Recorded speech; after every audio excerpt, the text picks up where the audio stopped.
How's it? Welcome back to the channel. So let's talk a bit about meditation apps and guided meditations.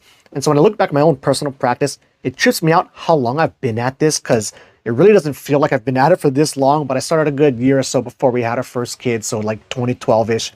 So by this point, I got like 12 years or so of this under my belt, which is wild. But when I first started out, I specifically did not like guided meditations just because I found them to be more distracting than anything else whenever the person doing the guiding would talk. But over the years, I saw the error in that way of thinking where even if it is distracting when they talk, you just treat it like any other thought or distraction that will pop up during your meditation and then come back to your object of attention. And then, of course, a good portion of that time, you actually are lost in some thought in your head and don't realize it. So when they speak, it's actually very beneficial. But anyway, for this video, what I thought I would go over is the only meditation app I still use to this day and have on my phone.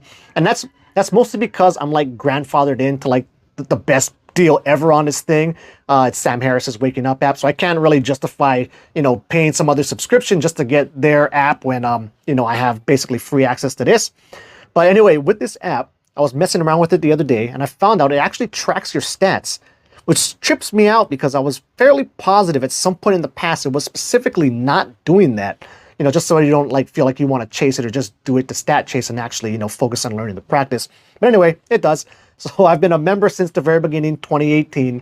And since then, I've logged 16,865 minutes, which seems crazy high to me because I don't feel like I use it all that much. But anyway, that's over 1,043 sessions. So yeah, I don't know. That's trippy. Some other apps I do like out there is I used to like to use 10% Happier a lot, mostly because it has my single favorite guided meditation teacher on there, Jeff Warren. But, I just couldn't see paying that subscription just to get that. Also, you can just go to Jeff Warren's YouTube and get, he has tons of guided meditations on there for free. So another reason why I had to chuck that one. And I mostly like him because I believe him and Sam Harris had the same teacher, Joseph Goldstein. But, he's just, he's a lot more humorous and kind of like a funny person. So his guided meditations are just more entertaining in that sense. So Jeff Warren is awesome. Check him out if you've never seen any of his work. And then, of course, I did also have Headspace back in the day. I think that was the very first, at least it was the first popular guided meditation app out there. So I messed with that for a little bit. The Daily Meditation Podcast has been around forever. I used to listen to that one a lot as well.